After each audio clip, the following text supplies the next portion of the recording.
É muito comum os planos de saúde recusarem tratamentos, porque assim, é um tratamento de alto custo, certo? O tratamento de alto custo, ele sempre tem um tratamento de baixo custo que é uma opção para ser feito ou não? Nem sempre, nem sempre. Um exemplo, um medicamento novo que foi lançado ano passado, que é para nanismo, né, para achondroplasia. Chama Voxzogo. Ele é um medicamento órfão, que a gente fala. Não existe nenhum outro. Existe no SUS uso de somatropina, GH, que são hormônios, mas tratamento para a doença, nenhum. Então, nesse caso, só existe ele. Mas a maioria, sim. A maioria existe sempre uma terapêutica alternativa. E quando você judicializa contra o plano, você não precisa ficar demonstrando que um é mais eficaz que o outro. Você precisa demonstrar que para aquele seu cliente, aquela é a melhor medicação, mas não que ela é superior a outros. No SUS, não. Na ação contra o SUS, você tem que demonstrar que essa é melhor, que aquela é pior, porque... Para quê? Entendi. Então, o ideal é um cliente já chegar para você com um laudo disso. Ou não, ele chega... Exatamente. Mas tem caso do cliente chegar sem tratamento nenhum. Porque daí ele vai ter que testar primeiro esse outro para provar que é inferior para ele requerer o de alto. Mas normalmente os médicos, eles já sabem o caminho da judicialização, eles já são bem treinados. Principalmente médicos que trabalham na parte oncológica. Já sabe que não funciona aquilo ali. E não necessariamente o paciente precisa passar pelo tratamento do SUS para testar a ineficácia. O médico já pode lá dar, esse aqui não funciona. Não tem melhora global, não tem sobrevida maior. E aí ele lauda. O laudo médico é o coração da ação judicial. Se ele tiver fraco, a ação vai ser fraca. Se ele tiver bom, a ação vai ser boa. Então... Entendi. Mas não tem, assim, uma hipótese, digamos, na prática, dos médicos dificultarem isso por estar trabalhando para o SUS? Alguém? Tem isso aí, porque querendo ou não, ele vai fazer um laudo ali que está indo contra o Estado, né? Para que o Estado financie, né? Acontece muito disso? Todo dia. Esse, por exemplo, o caso do Zolgesma, os médicos do SUS, eles são proibidos de dar laudo e prescrição para o Zolgesma. Inclusive, eles ganham incentivo a cada aplicação. Do Nusinersen, que é o medicamento que o SUS dá. Mas esse incentivo, eles são incentivados a não receitar. Esse incentivo é legal? Não. Ou não? É algo se é que legal, rola... não sei, mas imoral né? Não, imoral, mas eu digo assim, tem alguma forma de apresentar isso para os médicos ou é alguma coisa meio camuflada? Não é camuflado. Né? Isso a gente sabe, né? Mas não é algo que tá ali taxado como que aconteça realmente. Tipo, não tá no portal da transparência. Não tá no portal. Não, igual você tá falando dos planos. Acho que esse dia chegou um caso absurdo no escritório. Um médico credenciado de um plano aqui da cidade, Unimed, pronto, falei. Chegou lá um caso oncológico, o paciente com câncer avançado de tumor cerebral e tal. E aí ele chegou, tem que fazer essa quimioterapia aqui e tal, não sei o que e tal. Eu olhei e a gente já entende um pouco. Eu falei assim, cara, mas por que ele não pediu a tal lá, né? Tá bom. Aí a gente foi lá fui no consultório com a esposa do senhor, do paciente, perguntar e ver se ele podia dar uma melhorada no laudo, porque faltavam algumas informações técnicas e tal. Aí ele leu e falou assim, mas vocês vão judicializar?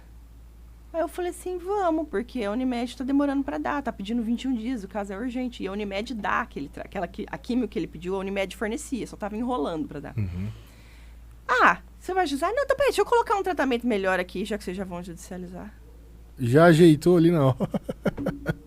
Tipo assim, então, cara, por que já não passa de cara o melhor tratamento?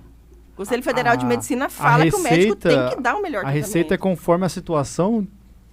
A mulher olhou pra mim assim, começou a chorar. Mas, doutor, o senhor ia passar alguma coisa, algo que não é o melhor pro meu marido?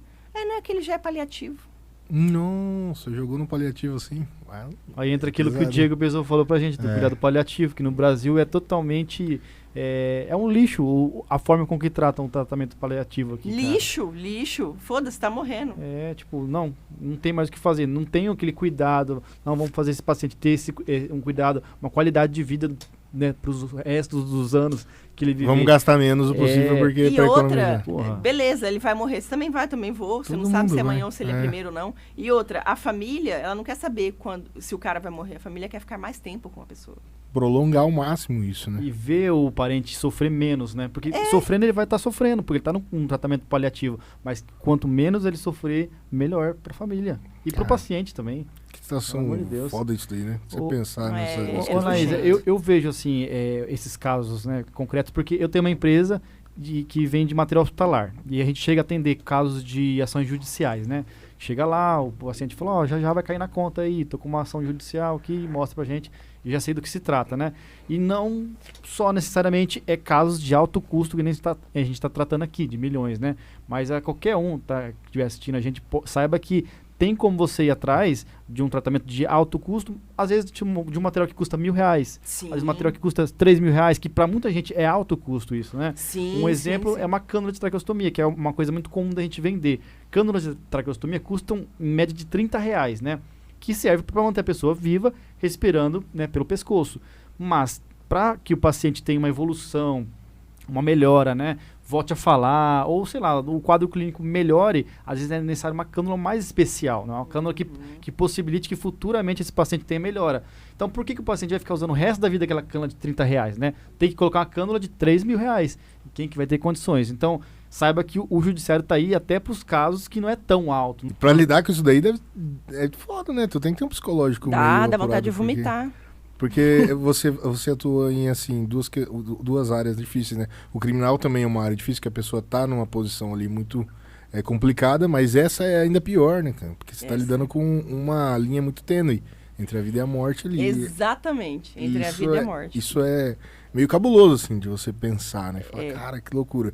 Depende de mim ali. E você vê a posição, às vezes, de uma pessoa dessa, como é que lida com isso, cara? É uma responsabilidade muito, muito grande, muito, porque é o que você falou, é uma linha muito tênue, às vezes a pessoa chega ali, ela tem 2, 3 dias, esse dia chegou um caso de uma mãe gestante, que o filho que está na barriga tem uma cardiopatia gravíssima,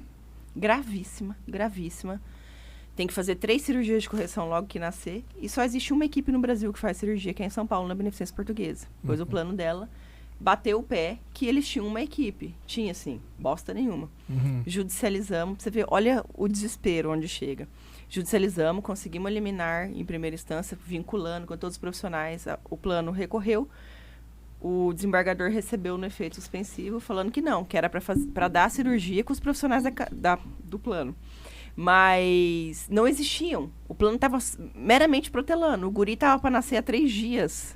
Protelando porque não existia. A gente foi lá, fez pedido de reconsideração, mostramos e tal. Ele não voltou atrás. Sabe onde a gente foi? A gente foi na porta da casa do desembargador. Foi a cena assim, ó, chocante, mais bizarra que eu já vi.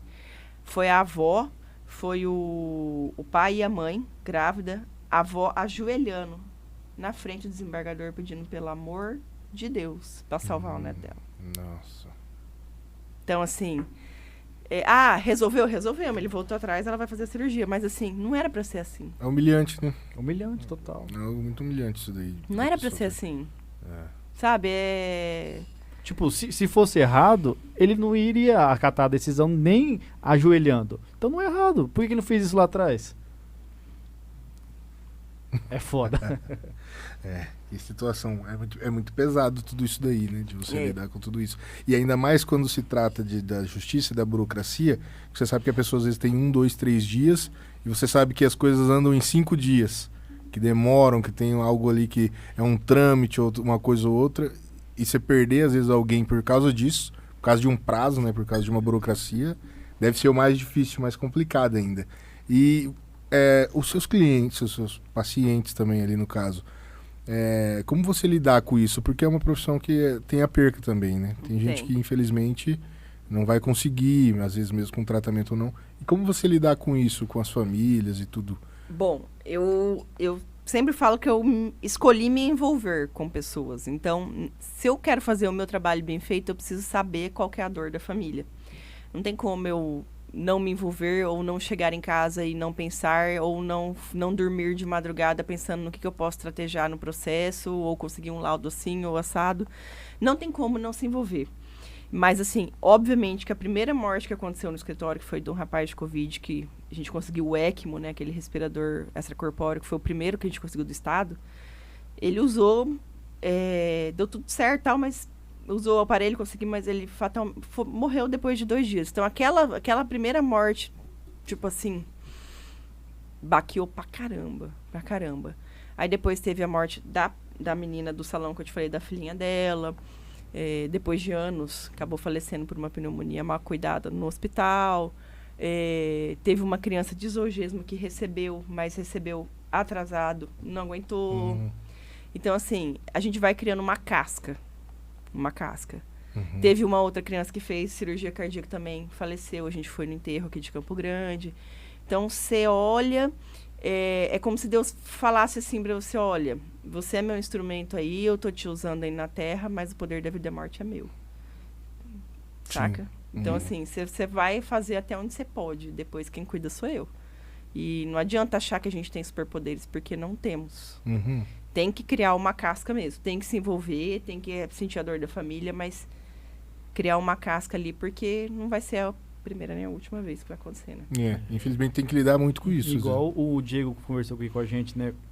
O fato de ser um profissional da saúde, né? A gente perguntou para ele como é que você lida no dia a dia, né? Vendo pessoas morrendo, pessoas passando mal, né? E isso não te fazer mal, né? Não te trazer um desconforto. Ele falou, olha, a gente se sente sim mal, a gente se sente, né, impactado por isso, mas tem que ter alguém para fazer isso, né? E que nem você falou, acaba criando uma casca, não que você está acostumado, né, com o sofrimento, mas alguém tem que fazer e você tem que engolir seco isso e fazer.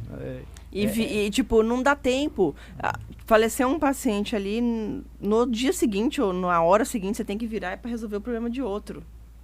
E se você baquear e perder um dia, você perdeu dias de alguém que também precisa.